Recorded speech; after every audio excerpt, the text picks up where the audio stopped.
In this video we're going to film this Abu Dhabi blue Ferrari F12 for one of our clients. They want to keep it clean and professional, so that's exactly what we're going to do today.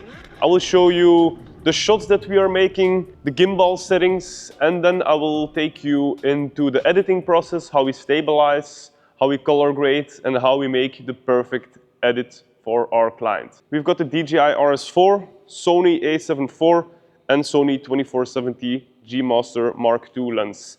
So let's get started, let's get filming. For some shots we are going to use some extra light. This one is the Nanlite PavoTube 230C. For the opener shot we're just gonna put it to 100%, 5600 Kelvin. We're gonna just lay it here in the middle. And there we go. We're gonna shine towards the seats. That's just gonna light them up, making it look a little bit better. And then we also have these two small LED panels. They're really pocket size. This is the wheel light. We have two. We will see how we're gonna use them a little bit later, depending from shot to shot. So we're gonna start with the opener shot, which is a classic orbit shot, front quarter. We're in pen follow only. Also we have our CPL filter here. You can clearly see the difference. So we're just gonna twist it until we are satisfied with the result. Here you can see that we can see through the window, which is for me personally what we are wanting to achieve. And you can also see here the colors, they are nicely saturated. And yeah, the colors just pop with a CPL filter. Small investment, huge difference. So we're in pen follow only. For a vertical composition, we can just keep the car in the middle of the frame. We're just gonna walk in a circular-like motion, keeping the car in the middle of the frame. You want to walk in a smooth, continuous motion. Also not too slow. We can slow it down in post, because if you walk too slow, you're gonna introduce jitters. So we're gonna just walk in a smooth motion, just like this. Then let's move over to some closer shots. We don't have super much space here, so we just have to do whatever we can. Client asked to make sure to get some interior shots. We will do them in just a moment. Let's start with a detail shot here and there. For example, of the light here. Light looks super cool. What I'm gonna do is just make a simple orbit shot.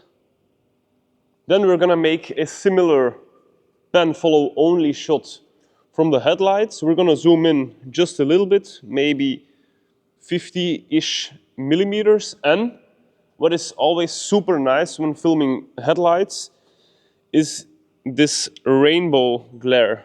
So you can see here this rainbow glare, which is actually due to the CPL filter. If you take out the CPL filter, it would just look like this. So this is the glare that this is the glare that everybody loves. So keep that headlight in the middle and just pan around. Then we have some nice details from the outside. Of course, we need to take a shot from the wheel. Let's set it to, we're at 24 millimeters. So something like this. And then I'm going to orbit around, just like this, while Nick, our camera guy here, is gonna turn the wheel the opposite way. That might create something cool. Now we're just gonna slightly move the car forward so that the emblem or the logo badge here is not crooked. Nog. Nog wat. Stop. Vlieg naar achter. He's gonna go to the right, while I'm gonna orbit the other way around. 24 millimeters. Yeah. Then we're also gonna go around the car, see what other emblems we want to make. So of course we have the badge here, 50 millimeters. I see myself in the reflection. So I'm gonna duck, and we're going back and forth. Maybe this batch, we're gonna do the same thing. Looks cool with the reflection of the light actually. Zoom. Then, I don't know what this says here.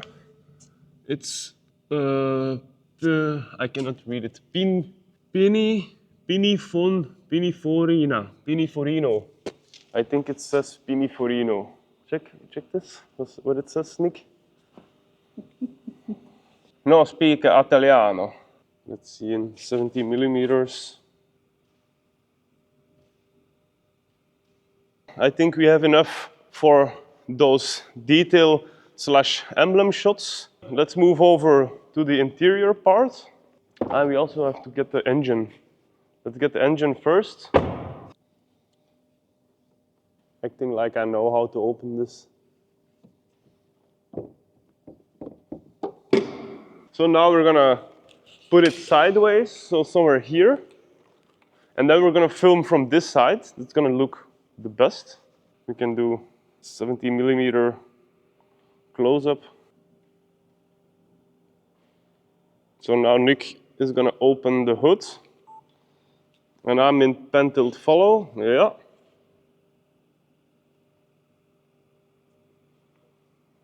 This was an idea from the master, Nick. Great teamwork.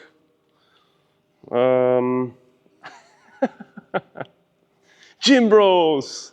Done. Interior shots, we need them. Now we want the middle console. We're at 70 millimeters. Pen follow only. And again, we're going to reverse in post for a nice reveal shot. I also want to take these almost rocket launcher looking things. F12 Bernadetta emblem. So now we want a shot of the blue stitchings. So we're gonna use some foreground elements to make it interesting. We're in 50 millimeters. Now for the editing part, we are working in Davinci Resolve 20. You can also use the free version. For the timeline, I am working in a vertical resolution in 30 frames per second. Now I did already chop up my videos here and I already aligned them to the beats of the music. If you right click your audio track, you can show music beats if you need some help with matching your clips to the beats of the music. What I did for most of my clips here was to go to the inspector tab. So you select your clip, you open inspector, and for speed change, you can see that I changed it from 100 to 50. That means 50% or half the speed of the actual clip. Clip was shot at 60 frames per second and 50% of 60 frames per second is 30 frames per second, which matches our timeline perfectly, and our clip will play very smoothly. If you have a mismatch here, it can be that your clips feel or look choppy. So make sure this is correct. You can also see if we scrub through the clips, for example, here and there I set it to -50, which will reverse the clip. Why do I do this? You can see here that we go from left to right, left to right, left to right. And that's why sometimes I will reverse the speed, because if you just set it to 50%, not minus, you will see that it goes from right to left. So setting this to minus will reverse your clip. We do the same here, here, and a couple of other times, just to get the flow nice. This flows very well. If you want more tips and tricks like this one, how to get smooth car edits, you can also watch this video right here. I will drop a link in the description. Now I'm going to show you how I color grade it, how I stabilize my shots to get ultra smooth shots, and I will show you how I add some extra spice with the dynamic zoom. Let's start with the color grade. I'm gonna start with deleting it. Of course, we go to the color page, and then I like to use my own power grade, which I will drop a link in the description box below. You can simply drop it in your power grade section right here. First, I will fix white balance, Then I will fix the exposure, and then I will fix vignette and gradient. So for the white balance, I'm gonna open effects here, and I'm gonna slide the Kelvin slider here, right if I want it warmer and left if I want it colder. So let's say we are going for a clean cold look somewhere here, so 5600 kelvins. 5600 kelvins is also the white balance that I used in camera for this shot. Then I will move over to exposure. Usually I go to the HDR and I will bump up the overall exposure here, somewhere like this. Then I will go to the primaries and I will slightly play with the gamma usually. And I'm gonna slightly up my exposure a little bit more. So that looks good. If I want to change, for example, the blue of the car to make it pop a little bit more, I will go to the car node and then to the color slicer here. And then I will check, okay, for the blue.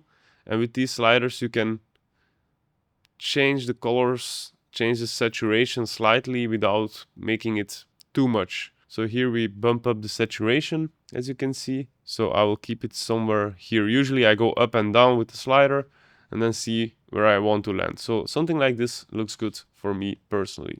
Then we have the vignette. We go to the Windows section here, and the vignette actually makes the outer part of the circle darker, drawing more attention to the car. So here you can see slightly the outside of our shot becoming a little bit darker.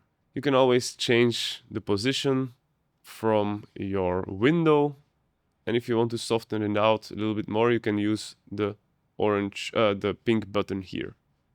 I'm not gonna do it too much. I'm gonna slightly reposition, and that's it. Then for the gradient, which will make the bottom part slightly darker, which is something that I use almost every time, especially with shots of the full car in frame. You can soften it out and you can change the position of the gradient. Now what I'm going to do is I'm gonna hit Option S, and then I'm gonna hit select this node, hit Command C to copy, and then I'm gonna hit Command V to copy this exact node, and I want to kind of fade away this area right here. So something like this looks good. Then I'm going to reset this node right here, and I'm going to go to AI Magic Mask. I'm gonna drop a few dots on the car, hit Shift H to see how it looks, and then you can track your Magic Mask by hitting this these arrow keys. Now what this does is that it will create a mask in this node. So when we change anything in this node, it only affects the car. So what I'm gonna do here slightly is to up our global HDR, and you will see that our car will be slightly brighter, not affecting the rest of our image. So only the car, which is good because we want more attention towards the car. I'm gonna slightly lower the highlights here to get rid of some of these highlights there, just a little bit, and that already looks good. What I'm going to do is I'm gonna add another mask, and I'm going to make a window, circular window here over the wheel, because the wheel is slightly too dark for me personally. We're gonna match it to the rim of the car, and then we're going to the tracker window. We're gonna track the window, and then we can up our exposure a little bit, and you will see, of course now I'm exaggerating, the wheel will be a little bit cleaner and better visible. So this is off, on, off, and you can even slightly soften it out if you want. That's it for the color grade. Now let's make it ultra smooth. How do I get it ultra smooth? Let's go to the Fusion page. I'm gonna start from scratch. I'm gonna hit Shift Spacebar, planar tracker. Make sure it's connected. If it's not connected, then hit Shift, hold it, and poof, it's connected. Go to somewhere in the middle. We are going to set it to translation, and we're gonna make a mask over the car. Make sure you hit this square button to close your window here.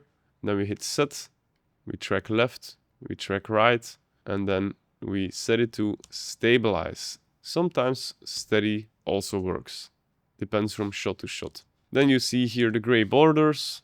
Simply hit shift, transform, and slightly zoom in until they are gone throughout your whole clip. Also make sure top and bottom are checked. Now if I do look at the shot here, there is a little bit more empty space here than there is empty space here. So ideally I'm gonna move our shot slightly to the right so it's centered, and we're gonna get rid of the black border slightly again by zooming in. And this shot is perfect. And then to add a little bit of extra spice, you can toggle on the dynamic zoom, and then it will zoom out. If you want to zoom in, you hit swap, and then you will see it gives you that extra push, that extra zoom in. Now it's a little bit aggressive. You can hit this icon, go to dynamic zoom. This means it will zoom in from the green box to the red box. So if you want to change the red one, click a corner and then make it bigger to make it less aggressive. And I repeat this process for all the other shots. And if you want to know how I film and edit this $2.9 million Ferrari Spider, make sure to watch this video next, because I break down the full process start to finish.